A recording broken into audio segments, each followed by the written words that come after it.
Welcome to Bahujana Varadhi News. Please watch.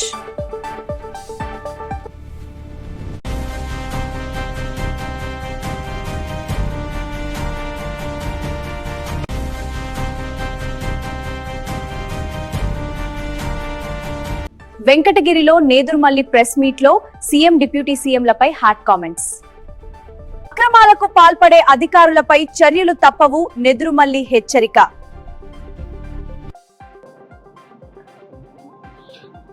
ఒక ముఖ్యమంత్రిగా నాలుగోసారి ప్రమాణం చేసి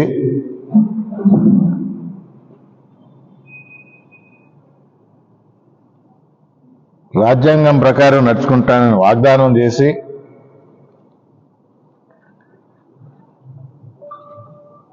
అన్ని కులాలని అన్ని మతాలని సమానంగా చూస్తానని మాటిచ్చి నాలుగోసారి ముఖ్యమంత్రి అయిన చంద్రబాబు నాయుడు గారు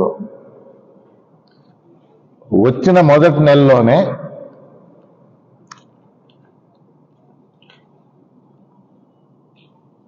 హిందువులు ఆరాధ్య దైవంగా కొలిచే వెంకటేశ్వర స్వామి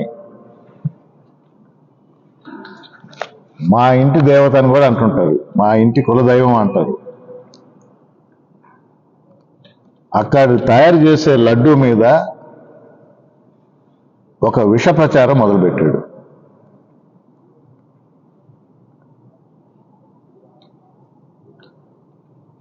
కల్తీ జరిగింది, నెయ్యిలో కల్తీ జరిగింది అని కాదు,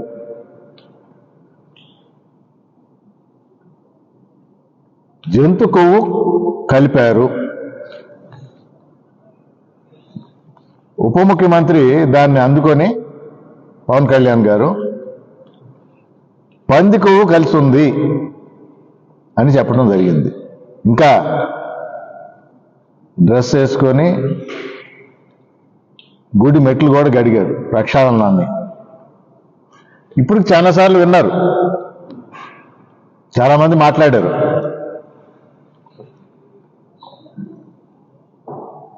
సింపుల్గా ఎందుకు చెప్తున్నానంటే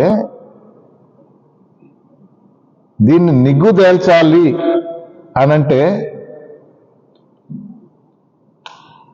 రాష్ట్రంలో ఉన్న ప్రభుత్వం సాక్షాత్తు చంద్రబాబు నాయుడు గారే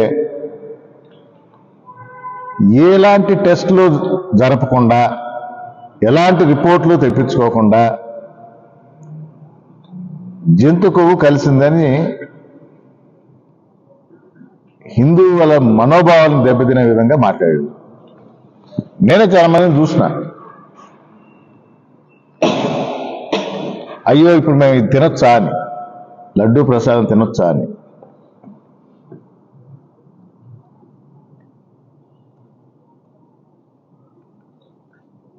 చైర్మన్గా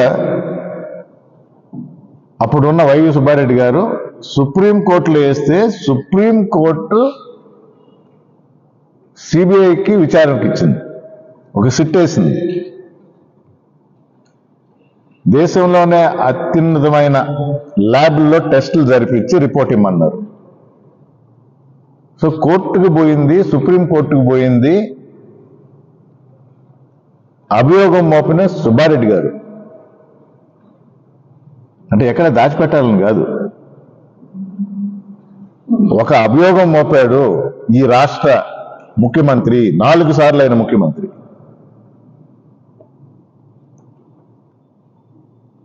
రిపోర్ట్ వచ్చింది, సుప్రీంకోర్టు ఆదేశించింది కాబట్టి సుప్రీంకోర్టుకి సబ్మిట్ చేశారు. రిపోర్ట్లో ఏముంది? జంతు కొవ్వు లేదు. చంద్రబాబు నాయుడు గారి అభియోగం ఏంటి? జంతు కొవ్వు కలిసి ఉంది.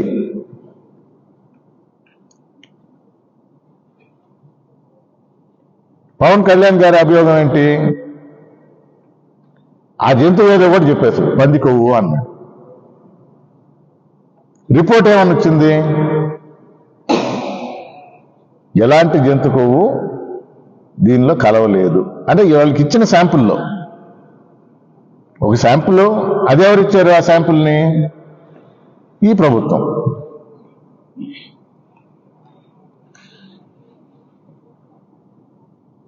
(1924) మధ్యలో లడ్డూలు తయారు చేసిన గీలో దాన్ని టెస్ట్ చేశారా అంటే అది కాదు టెస్ట్ చేసింది. ప్రతి ఒక్కరూ ఇది మర్చిపోతున్నారు. 1924లో ఏం వాడారు ఆ రోజు టెస్ట్ చేశారంటే కాదు. ఈ ప్రభుత్వం వచ్చిన తర్వాత వీళ్ళిచ్చిన గీని టెస్ట్ చేశారు. అసలు ఏమైనా కూడా కలిపి ఉండొచ్చు, కానీ చెప్పడం మాత్రం జంతు కొవ్వు కలిసిందే అన్నది. రిపోర్ట్లో చాలా స్పష్టంగా అది లేదు అన్నది. అదే మేము చెప్తా ఉన్నాం. వైఎస్ఆర్ కాంగ్రెస్ పార్టీ ప్రజలకు దృష్టికి తీసుకువెళ్తున్నది. సాక్షాత్తు ముఖ్యమంత్రి గారు, ఉప ముఖ్యమంత్రి జంతు కొవ్వు, పంది కొవ్వు అన్నారు.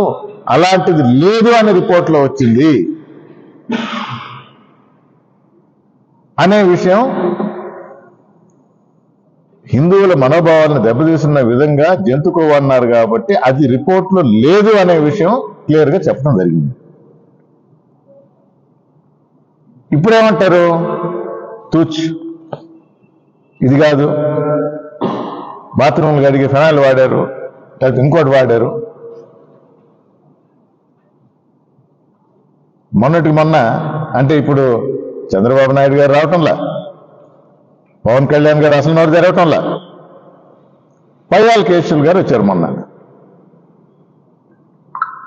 ఆయన పేజీ నంబర్తో సహా చెప్పాడు. పేజీ నంబర్ 35లో రిపోర్ట్లో రాసింది చూడండి అని. నేను కేశవ్ గారికి చెప్తుండా, పేజీ నంబర్ 35లో ఎస్ రాసుండారు, కానీ అది మీ అభియోగం కింద రాసుండారు.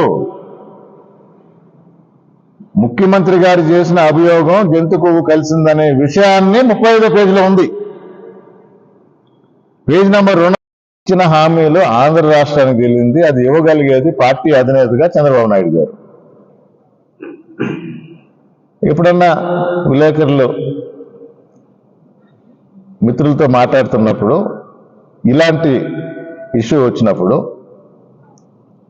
ఇసుక పాలసీ కానీ రాష్ట్రానికి సంబంధించింది కాబట్టి న్యాచురలీ ముఖ్యమంత్రిగా పార్టీ అధినేతగా ఉన్న చంద్రబాబు నాయుడు గారు పేరెత్తాం.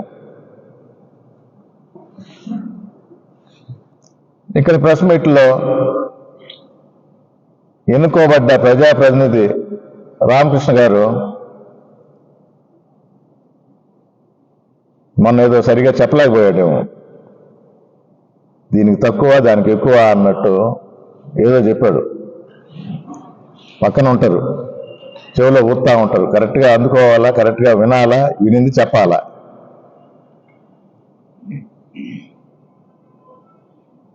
ఆయన ఏమన్నాడో నేను పట్టించుకోను. దీన్ని చెప్పదలుచుకుంది నేను చెప్తా, కానీ ఇంకో మాట కూడా అన్నాడు. వెంకటగిరి మున్సిపాలిటీలో మా కౌన్సిలర్స్ని అవమానం చేశాడు. వీడియో రికార్డ్స్ ఉన్నాయి. మిత్రులు మీరందరూ ఉన్నారు ఆ రోజు. మళ్ళీ అప్పుడు మాత్రం ఆయన జగన్మోహన్ రెడ్డి గారి పేరెత్తాడు. అక్కడ ఆయన అసెంబ్లీకి రాడు, ఇక్కడ వీళ్ళు కౌన్సిల్కి రారు అని. ప్రోగ్రాంకు ఉన్నారు, మర్యాదగా ఇన్ఛార్జ్ కమిషనర్ చెప్తే వెయిట్ చేశారు. ఎమ్మెల్యే గారు వచ్చిన తర్వాత అదే మర్యాదతో కౌన్సిలర్స్ని వేదిక మీదకి పిలవాల్సింది, పిలవకుండా ప్రోగ్రాం మొదలు పెడితే అప్పుడు లేచి బయటకు వచ్చారు. గొడవ పెట్టుకోవాలా, అది వాళ్ళ సంస్కారం. మా కౌన్సిలర్స్ యొక్క సంస్కారం దేహి అని దేవులాడుకొని ఫైట్ చేసి గొడవ చేయాల, మాట్లాడకుండా బయటకు వచ్చారు. దానికి మీరు మళ్ళా ఒక ప్రెస్ మీట్ పెట్టి వాళ్ళని అవమానించింది కాకుండా అవహేళన చేశారు. ఆ ప్రెస్ మీట్ మిత్రులు ఉండరు, మిమ్మల్ని అడుగుతుందా? ఆ రోజు ఆ ప్రెస్ మీట్ ఎక్కడ పెట్టారు? చైర్మన్ ఆఫీస్లోనా? చైర్మన్ ఆఫీస్లో ఎమ్మెల్యే గారికి ఏం పని ఉంది? అది చైర్మన్ ఆఫీసు. చైర్మన్ ఆఫీస్లో ఎమ్మెల్యే గారికి ఏం పని? ఎట్లా కూర్చుంటారు ఆయన? ఏ అధికారంతో కూర్చుంటారు? మున్సిపాలిటీలో చైర్మన్ రూమ్ చైర్మన్ది. మీరు you are an ex officio member. మీకు సబ్జెక్టు రాదు, మాట్లాడటం రాదు, ఊరికే నోరు బారేసుకుంటే ఏమైనా భయపడతారనుకుంటున్నారా? తప్పుడు కేసులు పెడితే భయపడతారనుకుంటున్నారా? నేను ఇంత ముందరా చెప్పినా ఇప్పుడు చెప్తుండా, పోలీస్ అయినా రెవెన్యూ అయినా రేపు నష్టపోయేది మీరేను. తప్పుడు పనులు చేయమంటారు, చేసి ఇరకాటంలో పడి అవసరం అయితే కటకటాలు లెక్కించాల్సి వచ్చింది కూడా మీరే. దానిలో రెండో మాట లేదు. కమిషనర్ కూడా లేడు, ఇన్ఛార్జ్ కమిషనర్ ఉన్నారు. మీకు తెలియదా కౌన్సిలర్స్ని పిలవాలని? ఎవరి ఆదేశాల మేరకు? ఎంత ఇంకో 2 నెలల్లో వాళ్ళది టర్మ్ అయిపోతుంది, వాళ్ళు ఏం చేస్తారులే. వెంకటగిరి పురపాలక ప్రజలు కూడా చూస్తూ ఉంటారు.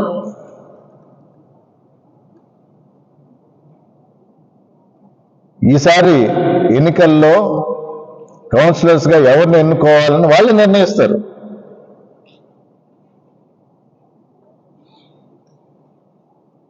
ప్రభుత్వ భూమి కబ్జా చేస్తున్నారు, అడ్డగోలుగా ఫ్రీగా ఇవ్వాల్సిన ఇసుక రేటు పెట్టి మరీ అమ్ముతున్నారు. ఇక్కడ ప్రజలకు తెలీదా ఎవరు చేస్తున్నారు ఈ పని? సరే, దీనివల్ల నాకేంటి, నాకేం నష్టం? నా వరకు నేను చూసుకుంటా, మంచిదే. వెంకటగిరి పుర ప్రజలకు మరొకసారి మీడియా మిత్రుల ద్వారా తెలియజేసుకుంటుండా, నాకేంటి అని అనుకుంటే రేపు వర్షం వచ్చి వరద వచ్చినప్పుడు ఆ నీళ్లు మీ ఇంట్లోకి వచ్చి మీ ఇల్లు నాశనం అయినప్పుడు నాకేంటి అని ఆ రోజు అనుకుంటారా?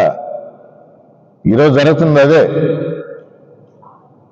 కౌన్సిలర్ రాధమ్మ ఒక ఇష్యూ తీసుకువచ్చింది.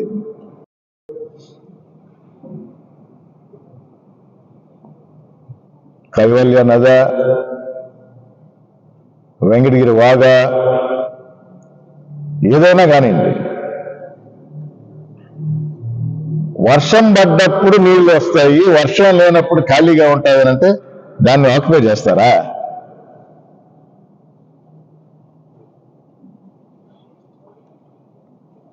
వర్షం లేనప్పుడు 100 మీటర్లు ఉన్నప్పుడు అది వాగైనా కాలువైనా నదైనా, వర్షం లేనప్పుడు అసలు ఒక చుక్క కూడా నీళ్ళు ఉండవు, ఖాళీగా ఉంటుంది.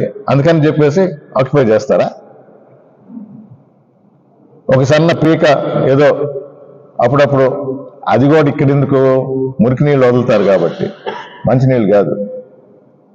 అంతేనా కాలువ? ఆ 1 మీటరేనా?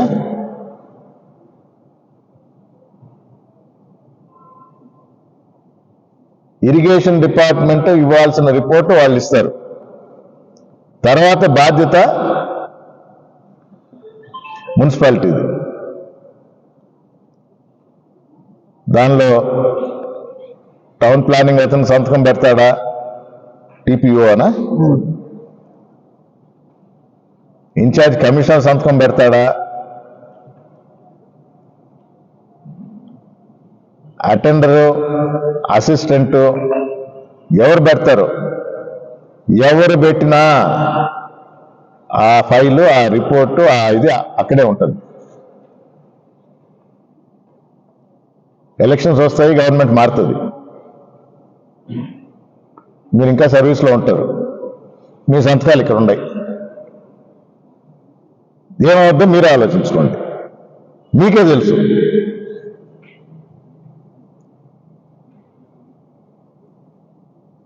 కట్టే వాళ్ళ గురించి కూడా చెప్తున్నాం. మొన్న ఇంకో సందర్భంలో మన ఎమ్మెల్యే రామకృష్ణ గారే చెప్పారు, ఎక్కడైనా మీరు వచ్చి మీ ఇష్టానుసారం బిల్డింగ్ కడితే పాల్గొట్టేస్తాము అని చెప్పారా? అందరికీ అదే వర్తిస్తుంది. అందరికీ అదే వర్తిస్తుంది. హైదరాబాద్లో అంటే తెలంగాణలో హైడ్రాని పెట్టారు. మరి దాని ముఖ్య ఉద్దేశం ఇలా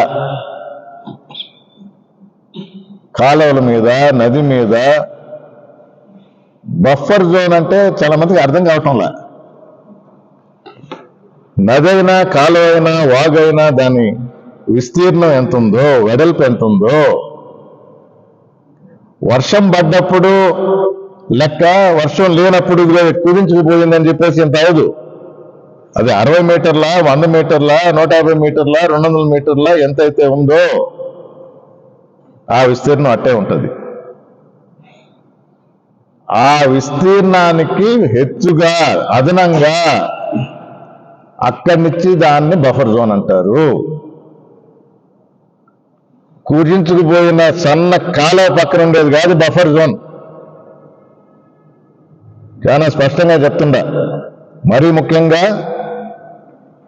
మున్సిపాలిటీలో ఉన్న ఆఫీసర్లకి, శాంక్షన్ చేయబోయే వాళ్ళకి ఒకవేళ చేసుంటే, ఎందుకంటే ఇప్పుడు నడుస్తూ ఉంది, ఇంకా పూర్తి కాల, హైడ్రా వచ్చి కట్టకుండా ఆపలా. కొన్ని దగ్గర కట్టకుండా ఆపుతుంది, కత్తి మీద కూడా బాగుపడుతుంది. మరీ ముఖ్యంగా నీళ్లకు సంబంధించింది. ఎందుకంటే రేపు వెంకటగిరి టౌనే మునిగే పరిస్థితులు ఉంటుంది. 2015లో చూసాం మనం, ఈ ఆక్రమణలు రాకముందే.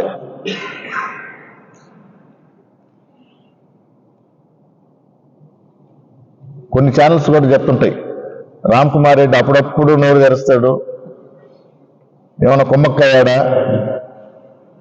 నేనే చెప్తుండా, ఆక్రమణకు గురైన ఏ బిల్డింగ్ అయినా రేపు గవర్నమెంట్ మారిన తర్వాత కూల్ చేయటం తప్పకుండా జరుగుతుంది. దానిలో సంతకం పెట్టిన ప్రతి అధికారి జవాబుదారు అవుతాడు.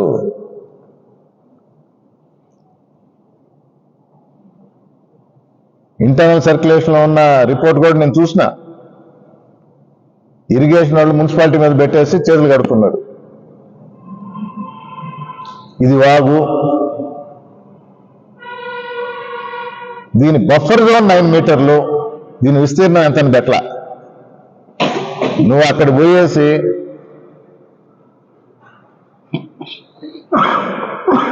అక్కడ సన్నకాలం ఉంది, ఇదిగో ఇంతేను దీని విస్తీర్ణం అంటే చెల్లుబాటు అవుతుందా లేదా మున్సిపాలిటీ ఆఫీసర్లకి చాలా స్పష్టంగా చెప్తుందా.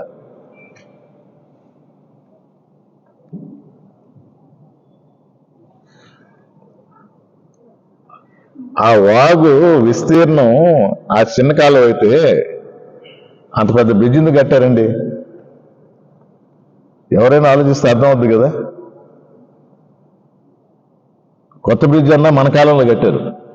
పాత బ్రిడ్జి ఎవరన్నా ఉన్నారా? పాత బ్రిడ్జ్ కట్టినప్పుడు ఆ పక్క ఏమంటారు చెప్తానా, చెప్పట. అదే నది కాదు, వాగే. అక్కడి నుంచి వచ్చే కదా ఈ బ్రిడ్జ్ కింద వారేది. ఎంత విస్తీర్ణం, ఇక్కడెంత విస్తీర్ణం. ఆ వాగు విస్తీర్ణం ఎంత? ఆ వాగు విస్తీర్ణం దాటిన తర్వాత బఫర్ జోన్ అనేది వస్తుంది. బఫర్ జోన్ 9 మీటర్లు, ఎక్కడి నుంచి 9 మీటర్లు? ఏ పాయింట్ నుంచి 9 మీటర్లు? మున్సిపాలిటీ వాళ్ళే మా మాస్టర్ ప్లాన్లో కైవల్య నది అని అంటారు. మా మాస్టర్ ప్రకారం దీనికి 50 మీటర్స్ బఫర్ జోన్ అంటారు. అది కూడా ఇచ్చిండారు. కౌన్సిలర్ రాదమ్మ ఆర్టీఏ ద్వారా అడిగితే ఈ మున్సిపాలిటీయే ఇచ్చింది.